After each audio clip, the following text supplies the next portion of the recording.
자, 안녕하세요. 혼자 인사하니까 뻘쭘하네요. 집에서 인사했죠? 자, 이제 오늘은 2장 보겠습니다. 확인학습으로는 12페이지고요. 근데 2장 들어가기 전에 우리가 이제 첫 시간에 이 빔 프로젝터를 사용할 수 없어서 이 PPT 내용을 설명을 안 했는데 PPT는 잠깐 보고 갈게요. 1장입니다. 아직. 자, 연역적 탐구 과정에서 연역적 탐구 과정과 관련된 내용인데 지금 여기 왼쪽 다시 처음으로 할게요. 이 깡총거미라는 녀석이 있습니다. 그리고 밑에는 과실팔이죠. 그런데 이 깡총거미는 과실파리를 잡아먹는데 이 깡총거미라는 녀석은 다른 개체가 있으면 깡총거미 같은 종의 다른 개체가 있으면 다리를 흔듭니다. 그러니까 다리 이렇게 문양이 있는데 다리를 흔들면 이 녀석이 이제 도망가는 건 아니고 자기 피식자, 자기 먹잇감에서 이제 좀 벗어나죠. 그러니까 자기 그 동종의 다른 개체를 이제 좀 멀리하는 그런 어떤 시스템을 갖고 있는데, 그러나 이 과실파리는 이 깡총거미를 모방합니다. 그래서 이 날개에 이런 문양을 갖고 있어서 날개를 흔들면 깡총거미가 또 다른 개체, 깡총거미로 착각을 하고 이제 잡아먹지 않는 것이죠. 자, 그래서 깡총거미 모방 실험은 보면 깡총거미는 강력한 경쟁자가 있을 때 다리를 흔든다. 그래서 어떤 파리 종류는 바로 과실파리죠. 깡총거미가 가까이 오면 거미 다리 모양을 한 날개를 흔든다. 그래서 왜 그럴까? 파리의 날개에 표식을 하고 날개를 흔드는 행동을 하는 이유가 뭘까? 이게 바로 문제인식이죠. 왜 그럴까? 그럼 이 왜 그럴까에 대한 나름대로의 대답, 바로 가설을 설정해야 되겠죠. 그래서 파리는 깡총거미로부터 도망가기 위해서 날개에 표식을 하고 흔들어서 생존 가능성을 높일 것이다. 그럼 이제 가설을 검증해야 되죠. 만약 가설이 옳다면 파리 날개 표식을 염색하여 씌웁니다. 그러니까 까만색으로 칠해버리는 것이죠. 그럼 칠해버렸을 때 많이 먹히겠죠. 그래서 깡총거미는 비교군의 정상파리보다, 비교군 또는 대조군이라고 하죠. 내버려둔 것. 그 문양을 그대로 갖고 있는 녀석이 대조군이고, 그러면 그 녀석에 비해서 실험군에게 더 많이 달려든다.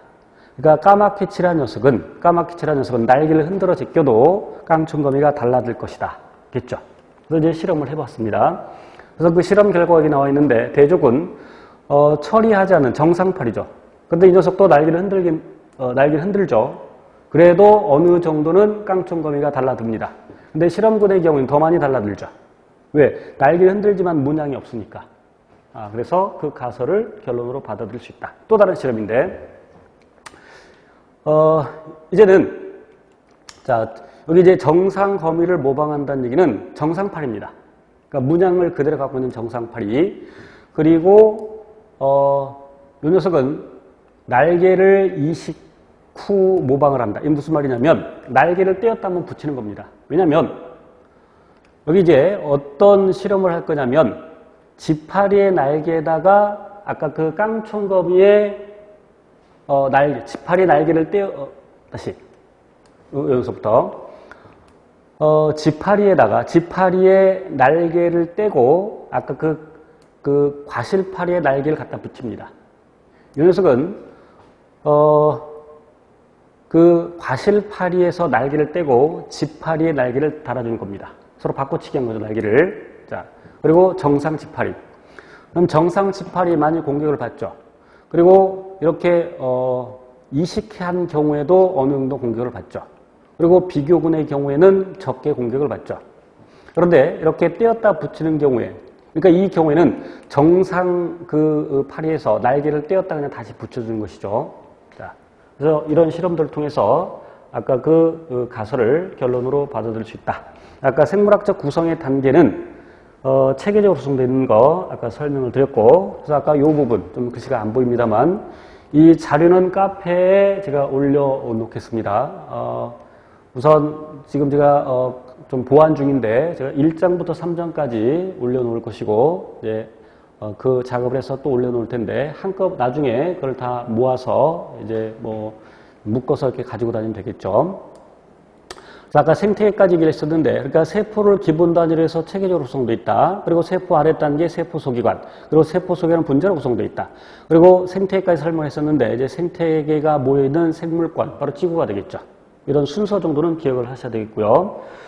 그리고 이제 생물을 크게 5개 체계, 그리고 더 나아가서 6개 체계로 나눌 수 있는데, 여기서는 6개 체계를 이야기합니다.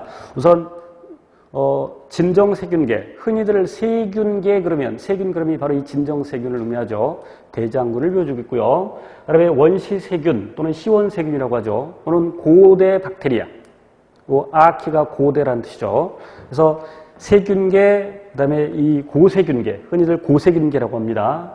그리고 원생생물계, 이 원생생물계에 해당되는 것은 뭐 집신벌레랄지 아메바 이런 것들이 있을 것이고, 그다음에 식물계, 그리고 균계, 곰팡이 버섯 종류를 균계라고 하죠. 그리고 동물계, 이 6가지 계를 잘 외워두셔야 됩니다.